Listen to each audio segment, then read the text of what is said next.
Hello students, today we are going to start the new chapter, that is the chemotherapy of the microbial diseases. So in this we are going to see what is the chemotherapy, and then we are going to see the definition of the bactericidal or the bacteriostatic and some antibiotic as well as the classification. Okay, so जे काय आपण antibiotics याच्यामध्ये बघणार आहे तर त्याचे आपण mode of action आणि ॲडवर्स इफेक्ट वगैरे या सगळ्या गोष्टी पण याच्यामध्ये आपण बघणार. So first we are going to see that is the chemotherapy, definition of the chemotherapy.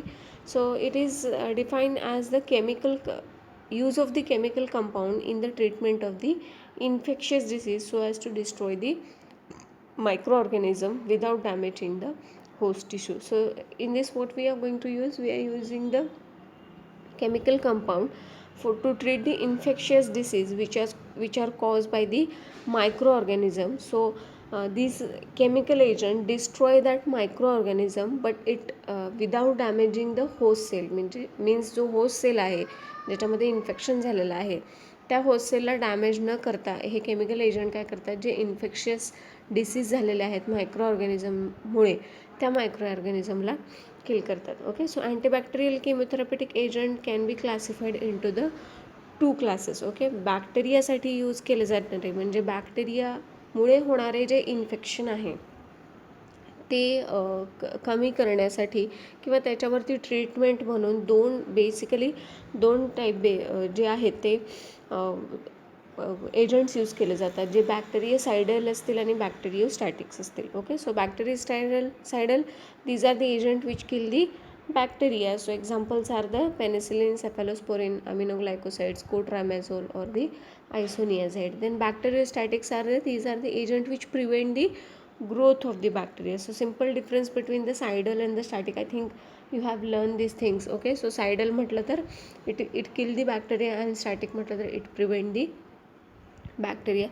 So example for the bacteriostatic drugs are the sulfonamides, chloramphenicol, then tetracycline, erythromycin, trimethoprim, okay, lincomycin, clindamycin, okay, then PS, that is the para-aminosalicylic acid. So these are the examples of the bactericidal and bacteriostatic. So first we are going to see the sulfonamides. Okay, so त्याच्या नावातच आहे, it is an antibacterial compound which nothing but the sulfonamide means what, it contains the sulfa and the amide which is nothing but SO2 and NH2 group. It contains such a chemical agents are called as a sulfonamides. So sulfonamides are again classified into two major classes. First, that is used for the systemic infection. Okay, so the sulfonamides which are used for the systemic infection and the sulfonamides are used for the local GIT infection. Okay, gastrointestinal infections. Okay, so first sulfonamide used for to treat the systemic infection. These are again classified into the three classes. Okay, so first one is the short acting sulfonamides. Examples are the sulfanilamide, sulfacetamide, sulfadiazine, then the sulfa methizole. Okay, next is the intermediate acting. So this classification is depending on their duration of action. So intermediate acting sulfonamides are the sulfamethoxazole or sulfafenazole.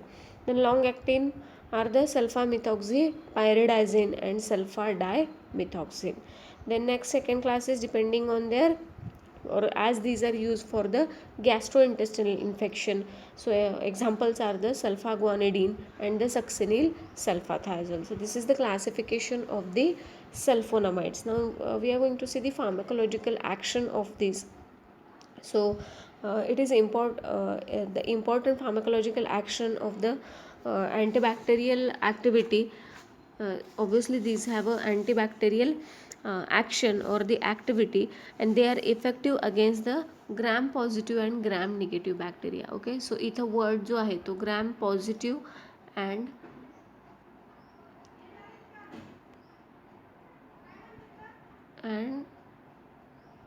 gram negative असं point आहे. By mistake ते picture घेताना cut झाले. Okay, तर these are effective against the gram positive and gram negative bacteria.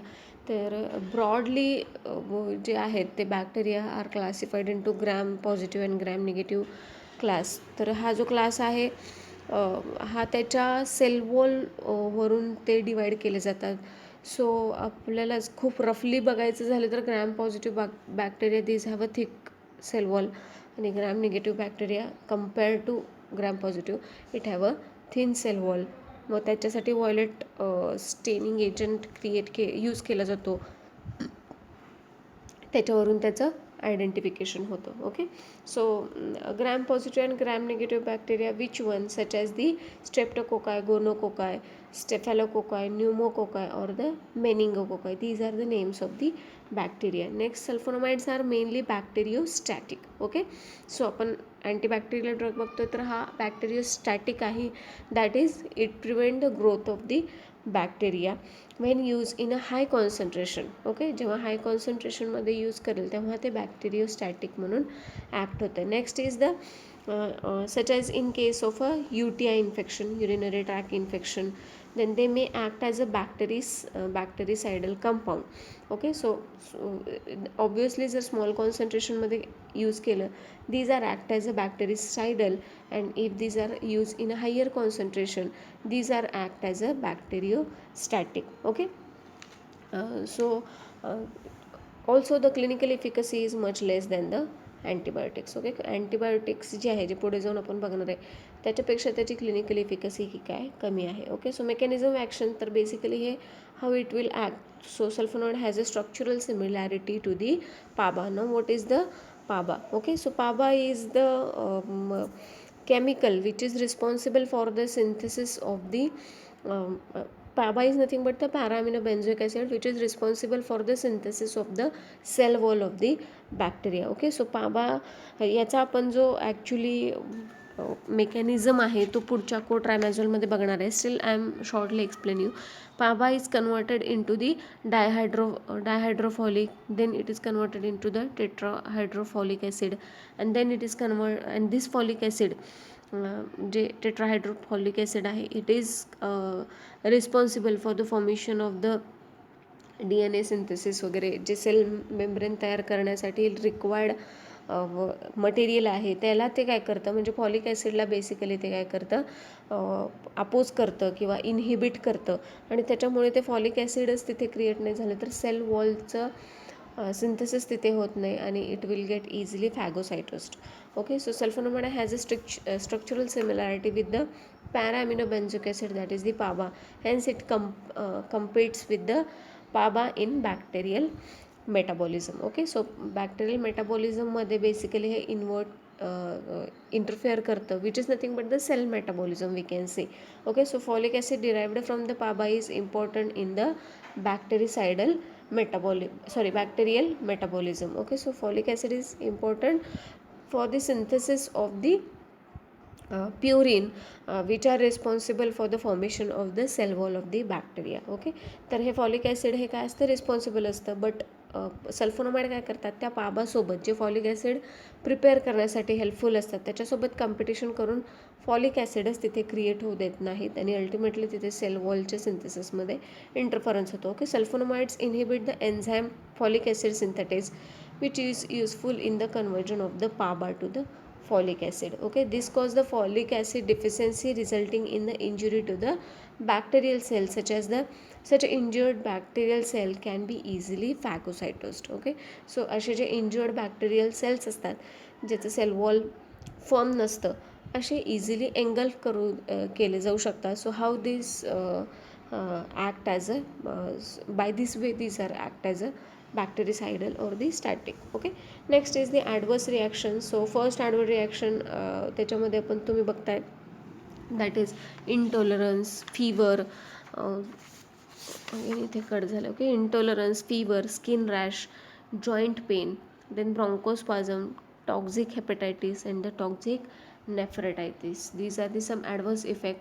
Again, urinary tract infectionच्या under renal irritation, obstruction to urine flow, crystalluria म्हणजे युरिनमध्ये क्रिस्टलचे युरिनमध्ये युरियाचे क्रिस्टल्स ऑब्झर्व होतात.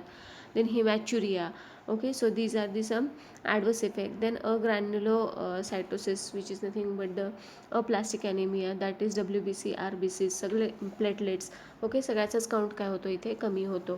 Then CNS related adverse effect are the confusion, depression of the CNS, fatigue, psychic reaction. These are the some adverse effect can be seen by the sulfonamides. Next is the preparation and the doses. So sulfadiazine हे preparation आहे त्याचं brand name तुम्ही search करू शकता. Okay, so 500 milligram tablet is there. Then sulfacetamide eye drop and the eye ointment can be used. Okay, so therapeutic uses sulfonamide are used in the following treatments such as the acute bacillary dysentery, urinary tract infection, meningococcal meningitis, conjunctivitis. Okay, so these are the uses of the sulfonamide. Next is the cotrimazole. So it is one of the few antibacterial combination product available. Okay, so जे दोन antibacterial drug आहेत ते combine करून हा product तयार केला जातो. That is it contain the sulfamethoxazole and trimethoprim. Okay, so trimethoprim आणि सल्फामिथॉक्झॅझोल हे दोन्ही मिळून काय केलं जातं, कोट्रायमेझोल प्रिपेअर केलं जातं. And ratio for the sulfamethoxazole and trimethoprim is 5:1. That is a 5 part of the sulfamethoxazole and 1 part of the trimethoprim creates or form the cotrimazole. So these two agents act synergistically by blocking the formation of the folic acid and its utilization. So same mechanism of action याचं पण आहे.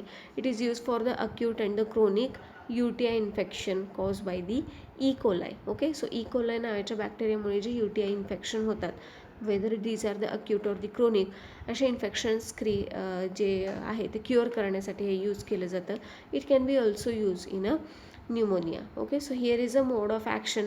So like this you can जर तुम्ही notes लिहित असाल किंवा जर तुम्ही प्रिंट घेताल तर त्या बाजूला तिथे तुम्ही हेच मेथडमध्ये लिहू शकता. तर PABA is converted into dihydrofolic acid with the help of the dihydrofolic acid synthetase. So here it is inhibited by the sulfamethoxazole. Okay, तर पाबा जे आहे which is responsible for the formation of the dihydrofolic acid, जे कशाच्या हेल्पने, कोणत्या एन्झाईमच्या हेल्पने convert होतं, डायहायड्रोफॉलिक acid synthesis. तर सल्फामिथॉक्झॅझोल काय करतं, इट इनहिबिट दॅट एन्झाईम. त्याच्यामुळे पाबाचं डायहायड्रोफॉलिक ॲसिडमध्ये कन्वर्जन होत नाही. आणि जरी झालं, थोड्या प्रमाणात जरी झालं असेल तरी हे डायहायड्रोफॉलिक ॲसिड जेव्हा टेट्राहायड्रोफॉलिक ॲसिडमध्ये कन्वर्ट होतं with the help of the dihydrofolic acid reductase, it is inhibited by the trimethoprim. So ultimately there is no formation of the folic acid which is responsible for the formation of the DNA synthesis or purine synthesis or cell wall. Okay, so by this method तिथे काय होतं, bacterial cell wall व्यवस्थित create होत नाही, injured bacterial cell wall create होते and it will get easily phagocytosed. As simple as that. Okay, now next is the antibiotics. Okay, antibiotics हा chapter आपण आता इथे चालू करतो आहे. So these are the chemical substance produced by the micro organism having the property of inhibiting of or destroying the microorganism in a high dilution. Okay, so these are the chemical substance which are prepared by the microorganism itself. Okay, microorganismनीच prepare केलेले substance यांच्या against use केले जातात, which inhibit the growth or either they destroy the microorganism in a high dilution. Okay, so in classification antibiotic can be classified into following classes. So following on the basis of the types of bacteria they inhibit. Okay, so कोणत्या बॅक्टेरियावरती ते action दाखवत आहेत त्याच्यावरून त्याचं first classification इथे दिलेलं आहे. तर antibiotic effective against the gram positive bacteria. Okay, so gram positive, gram negative आणि पॉझिटिव्ह आणि निगेटिव्ह दोन्हीवरती ॲक्ट होणार आहे असं त्याचं क्लासिफिकेशन आहे. So first one is the effective against the gram positive bacteria. These are the penicillin or the ampicillin. Second one is the antibiotic effective against the gram negative bacteria. These are the streptomycin. And last one, that is the antibiotic effective against the gram positive and the negative bacteria are the tetracyclines and the chloramphenicol. Okay, so one by one आपण हे सगळे drugs इथे basically बघून घेणार आहे. First one is the antibiotic effective against the gram positive bacteria. So that is nothing but the penicillin, and it is the most important and the oldest antibiotic. Okay, so benzyl penicillin, its sodium and the potassium salt are water soluble. Okay, so salt फॉर्ममध्ये हे काय केले जातात, बनवले जातात. So antibacterial activity जी आहे, so penicillin is effective mainly against the some gram positive bacilli and gram positive cocci. Okay, so जे वेगवेगळे बॅक्टेरिया आहेत, लाईक द बॅसिलाय असतील, कोकाय असतील, याच्या ग्राम पॉझिटिव्ह बॅसिलाय आणि कोकाय याच्या अगेन्स्ट मेनली हे पेनिसिलिन काम करतं. So mechanism of action, so penicillin is bactericidal that it kill the bacteria, effective mainly against the multiplying organisms. Okay, so जे मल्टिप्लाइंग ऑर्गॅनिझम्स आहेत त्याच्या अगेन्स्ट हे जास्त इफेक्टिव्ह आहे आणि हे बॅक्टेरिसाइडल ॲक्शन दाखवतं. It interfere with the synthesis of the cell wall mucopeptide of the gram positive cocci. This makes the cell membrane of the organism susceptible to the damage by solute in a surrounding medium. Okay, तर हे जे काय म्हणतात penicillin आहे, तर ते काय करतं बेसिकली मल्टिप्लिकेशन होणारे जे ऑर्गॅनिझम आहेत त्यांना ते बॅक्टेरिसाइडल म्हणून ॲक्टिवेट होतं. As well as it is interfere with the, म्हणजे हे कसं ॲक्ट होतं तर जे सेलवॉल सिंथेसिस आहे, जे पॉलिपेप्टाईड बनलेलं असतं, ते सेलवॉल सिंथेसिसमध्ये हे इंटरफेअर करतं आणि काय होतं, this makes the cell membrane of the organism susceptible. Okay, तर हे त्याच्यामुळे काय होतं, हे सेल मेम्ब्रेन जे आहे it become susceptible by the solute in the surrounding medium. Okay, so surrounding मीडियमसाठी ते जे बॅक्टेरियल सेल वॉल आहे ते ससेप्टिबल होतं. So easily these are get breakdown. Okay, so preparation and doses, penicillin G, benzyl penicillin tablet, BP, then penicillin eye ointment, procaine benzyl penicillin injection, IP. These are the some preparations used for come under the penicillin. Okay, adverse reaction, so anaphylaxis, which is nothing but the allergic, which is again very well known and common effect. Okay, तर penicillin जेव्हा पण first time दिली जाते त्यावेळी patch test किंवा skin test घेतली जाते. Okay, so nausea, vomiting and on IV administration it may cause the anxiety, mental disturbance and even the convulsion. Okay, so test for the detection of the penicillin allergy, तर skin test कशी घेतली जाते, it consist of the scratching of the skin through the drop of the solution. Okay, so स्किनमध्ये काय केलं जातं, puncture केलं जातं. Scratching of skin is nothing but the puncturing of skin, म्हणजेच इंजेक्ट केलं जातं काय म्हणतात सोल्युशन जे आहे ते पेनिसिलिनचं, which contain the 10,000 units of the benzyl penicillin per ml. Okay, if central wheal due to the local edema occur after 15 minutes, it is considered that the person is allergic to the penicillin. Okay, तर red कलरचं wheel तयार होतं तिथे आणि it will get bumped. Okay, म्हणजे फुगतं हे आणि त्याच्यावरून ओळखलं जातं that is the person have a allergy to the penicillin. Okay, then it cannot be used in that particular person. Then the therapeutic uses, so it is used in a treatment of the pneumonia, so it is the drug of choice in gonorrhea and the syphilis. So these are nothing but the sexual transmitted diseases. In the treatment of the streptococcal pharyngitis, scarlet fever, streptococcal meningitis, then meningococcal infection. Okay, meningococcal मुळे होणारे जे infection आहेत, vernal disease, again the sexual transmitted disease, in the treatment of the diphtheria and the tetanus. So this is the uses of the penicillin. Now the antibiotic effective against the gram negative. Okay, gram positive मध्ये आपण बघितलं there is a usage of the ampicillin and the penicillin.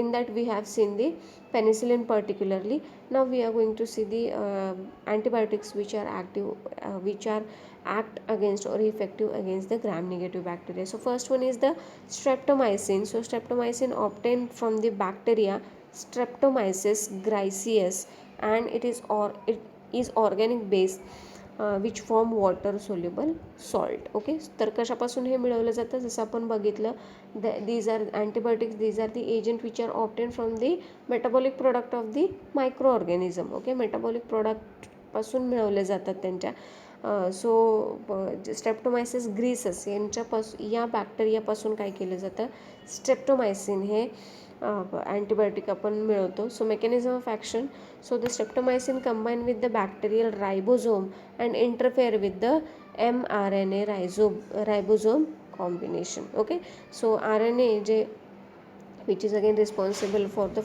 Formation of the cell wall, त्याच्यासोबत हे interfere करतं आणि ultimately cell wall is not firmly created. Okay, so according to another hypothesis, streptomycin induce ribosomes to manufacture peptide chain containing wrong amino acids. Okay, so ही जी peptide chain create होते for the preparation of the RNA and ultimately DNA, तर ह्याच्यामध्ये जे amino acids असतात ते wrong amino acid त्याच्यामध्ये काय करतं, हे स्ट्रेप्टोमायसिन ॲड करतं. Alternatively it destroy the bacterial cell wall. त्याच्यामुळे काय होतं, जी सेल वॉल आहे ती व्यवस्थित फॉर्मली क्रिएट होत नाही due to the false amino acids किंवा wrong amino acid we can say, आणि त्याच्यामुळे बॅक्टेरियल सेल वॉल जी आहे ती वीक होते and it is easy to जे वीक बॅक्टेरियल सेल वॉल असलेले bacteria these are easy to again फॅगोसाइट.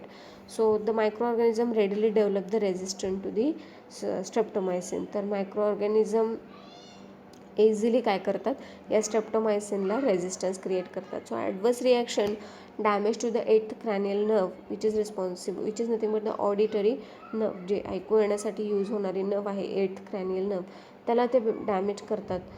Then mild albuminuria, then renal retention, skin rash, nausea, vomiting, fever and the aplastic anemia. Okay, preparation and the dose, so streptomycin sulfate IP can be used 0.5 to 2 gram dose should be given daily, and streptomycin sulfate injection, so 0.5 to 1 gram daily by intramuscular route can be given. Okay, next is the therapeutic uses, so it is used in the treatment of TB, UTI, that is nothing but the urinary tract infection, RTI, that is the respiratory tract infection, meningitis, plague, bacillary dysentery and the bacterial endocarditis. In these cases these can be used. Okay, now third one is the antibiotics effective against the both gram positive and the gram negative bacteria. Okay, so first one is the tetracycline, so it is a broad spectrum antibiotic and it has a bacteriostatic action because it is effective against the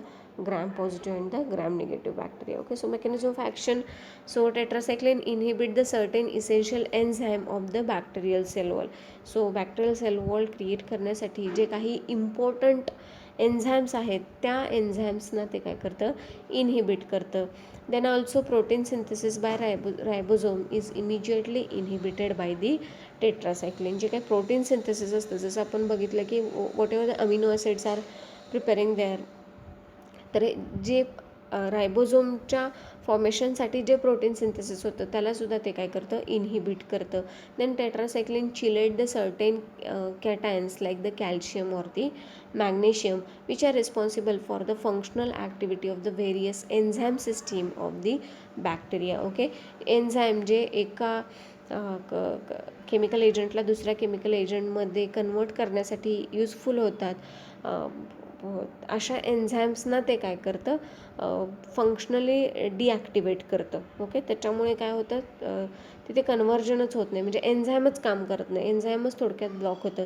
त्याच्यामुळे reactions होत नाही आणि जे काही sale wall formation असेल किंवा sale वॉलसाठी लागणारे जे अमिनो ॲसिड्स आहेत त्याचं रॉंग प्लेसिंग असेल, या सगळ्या गोष्टी तिथे होतात. Okay, adverse reaction both bone and the teeth deformities, skin rash, fever, dermatitis, nausea, vomiting and the diarrhoea. Okay, preparation, so chlorotetracycline hydrochloride या नावाचं प्रिपरेशन तुम्हाला मार्केटमध्ये अवेलेबल होईल.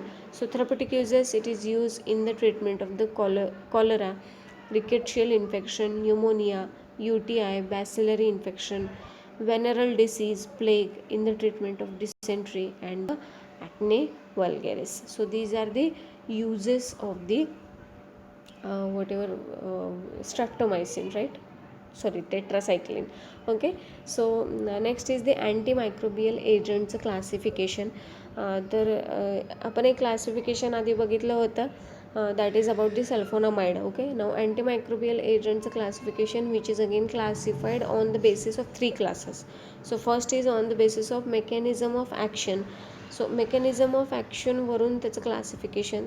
So first one is the inhibit the cell wall synthesis. जसं आपण बघितलं examples R the म्हणजे असे अँटीबायोटिक्स जे सेल वॉल सिंथेसिसमध्ये इंटरफेअर करतात.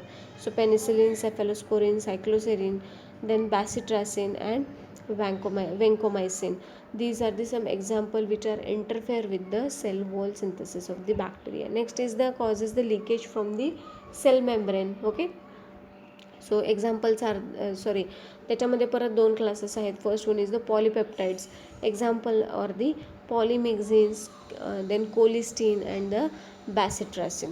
Then polyenes example are the amphotericin B, nystatin and hamistatin. तर ॲम्फोटेरिसिन बी तुम्ही आता बघितलेलं आहे, which is nothing but the anti fungal agent which can be used in a mucormycosis, black fungus disease. Okay, so third one is the inhibit the protein synthesis. Okay, cell wall बघितलं, एक आपण cell wall बघितलं, then cell मेम्ब्रेनमधून leakage होणारे बघितलं, then protein सिंथेसिसमध्ये interfere करणारे antibiotic. These are the tetracycline, chloramphenicol, then erythromycin and the clindamycin. then the agent which misread the mRNA code and affect the permeability. Okay, so mRNA कोडला misread केलं जातं आणि मग त्याच्यामुळे काय होतं, जी सेल वॉलची परमिॲबिलिटी आहे त्याच्यावरती त्याचा इफेक्ट होतो. So aminoglycoside, streptomycin and the gentamicin, these are the example which are come under this. Then inhibit DNA gyrase, so fluoroquinolines, ciprofloxacin and the others. Then the agent which interfere with the DNA function are the rifampicin and the metronidazole. Then the agent which interfere with the DNA synthesis are the acyclovir and the zidovudine. Then interfere with the intermediary metabolism, so sulfonamide, sulfones, PAS, trimethoprim, pyrimethamine and the ethambutol. These are the examples. Second class is the type of the organism which primarily active. Okay, म्हणजे ऑर्गॅनिझमच्या against primary कोणत्या ऑर्गॅनिझमच्या ऑर्गॅनिझमच्या against हे कसं act होतं आहे त्याच्यावरती classification. म्हणजे antibacterial. So antibacterial are the penicillin, aminoglycosides and the erythromycin. Then antifungal, griseofulvin, amphotericin B और the ketoconazole. The next is the antiviral are the acyclovir, amantadine, झायडोविडिन.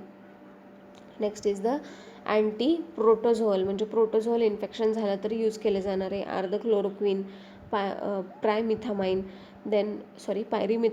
Then metronidazole, diloxanide. Then last one is the anthelmintic, which is nothing but the mebendazole. Anthelmintic इन्फेक्शनमध्ये जे use केलं मेबेंडाझोल, निक्लोसेमाइड and the diethylcarbamazine. आणि last classification is spectrum of activity. Okay, त्याची activity कशी आहे त्याच्यावरून त्याचं classification antimicrobial एजंटचं. So narrow spectrum are the penicillin G, streptomycin, erythromycin and broad spectrum are the tetracycline and the chloroform. So here we complete the for last chapter, that is the म्हणजे first point त्याच्यातला आपण basically cover केलेलं आहे. First 1-2-3 point आहेत ते, that is the antibiotics आपण बघितलं, chemotherapy of the antimicrobial agent आपण इथे बघितले. इथे हा चॅप्टर संपतो आहे. ओके, नेक्स्ट लेक्चरमध्ये आपण नेक्स्ट पॉईंट स्टार्ट करतो आहे. Okay, thank you.